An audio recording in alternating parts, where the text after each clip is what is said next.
Bubbles à l'horreur vous présenter la recette de la tarte aux cerises industrielle de chez Carrefour. Par Frédéric Zenouda, Le Monde de l'ostéopathie. L'Ain, 25 juin 2012. Voici la liste des produits chimiques utilisés pour la fabrication d'une tarte aux cerises de supermarché, depuis le champ de blé jusqu'à l'usine agroalimentaire. Bon appétit! Histoire de la pâte. Pour obtenir la farine, les grains de blé ont été enrobés d'un fongicide avant semis. Pendant sa culture, le blé a reçu de selon 2 à 6 traitements de pesticides les années, un traitement aux hormones pour raccourcir les tiges afin d'éviter l'averse et une dose importante d'engrais, 240 kg d'azote, 100 kg de phosphore et 100 kg de potassium à l'hectare, tout de même. Le blé moissonné, dans le silo, après récolte, les grains sont fumigés au tétrachlorure de carbone et au bisulfite de carbone, puis arrosés au chlorpyrifosméthyle. Pour la mouture, la farine reçoit du chlorure de nitrosyle, puis de l'acide ascorbique, de la farine de fèves, du gluten et de l'amylase. Ensuite, il faut faire lever la pâte. La poudre lévante est traitée au silicate de calcium et l'amidon est blanchi au permanganate de potassium. Pas de pâte sans corps gras. Ceux-ci reçoivent un antioxydant, pour éviter le rancissement, comme l'hydroxytoluène de butyl et un émulsifiant type lécithine. Histoire de la crème. La crème sur laquelle vont reposer les cerises se fait avec des œufs, du lait, et même de l'huile. Astérisque, les œufs proviennent d'un élevage industriel où les poules sont nourries avec des granulés contenant des antioxydants, E300 à E311. Arômes. Émulsifiant, alginate de calcium. Conservateur, acide formique. Colorant, capsanthéine. Agent liant, lignosulfate. Et enfin des appétants, glutamate de sodium, pour qu'elles puissent avaler tout ça. Elles reçoivent aussi des antibiotiques, bien entendu, et surtout des anticocidiens.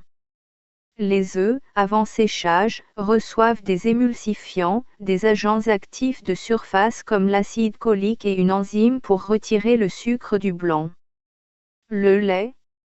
Le lait provient d'un élevage industriel où les vaches reçoivent une alimentation riche en produits chimiques. Antibiotiques, flavophospholipol, F712, ou monensin sodium, F714. Antioxydants, ascorbate de sodium, F301, alpha-tocophérol de synthèse, F307. Butylhydroxytoluène, F321, ou étoxyquine, E324. Émulsifiant, alginate de propylène glycol, F405, ou polyéthylène glycol, F496. Conservateur, acide acétique, acide tartrique, E334. Acide propionique, F280, et ses dérivés, F281 à E284. Composés azotés chimiques, urée, F801, ou d'uréd'isobutane, F803. Agent liant, stéarate de sodium. Colorant, F131 ou F142. Et enfin des appétants pour que les vaches puissent manger tout ça, comme le glutamate de sodium. Les huiles, quant à elles, ont été extraites par des solvants comme l'acétone, puis raffinées par action de l'acide sulfurique, puis lavage à chaud, neutralisées à la lessive de soude, décolorées au bioxyde de chlore ou au bichromate de potassium, et désodorisées à 160 degrés Celsius avec du chlorure de zinc. Enfin, elles ont été recolorées à la curcumine. La crème de la tarte, une fois fabriquée, reçoit des arômes et des stabilisants comme l'acide alginique, E400. Histoire des cerises. Complétée d'après des éléments de aromathérapie Jean Valnet 1990, Malouane. Les cerisiers ont reçu pendant la saison entre 10 et 40 traitements de pesticides selon les années.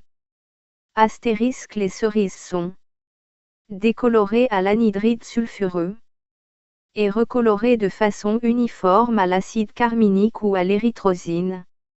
Elles sont plongées dans une somme contenant du sulfate d'aluminium. Et à la sortie, reçoivent un conservateur comme le sorbate de potassium, E202. Elles sont enfin enduites d'un sucre qui provient de betteraves qui, comme les blés, ont reçu leur bonne dose d'engrais et de pesticides. Ce sucre est extrait par défécation à la chose et à l'anhydride sulfureux, puis décoloré au sulfoxylate de sodium, puis raffiné au norite et à l'alcool isopropylique. Il est enfin azuré au bleu anthraquinonique.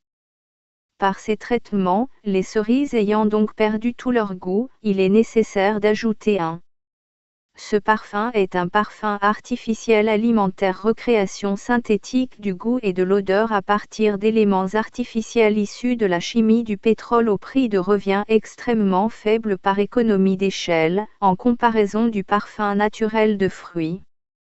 L'exemple développé est ici la cerise, mais de tels composés servent à recréer aussi bien des parfums artificiels de fraises, d'ananas, de framboises, de miel, de caramel, de muguet, etc.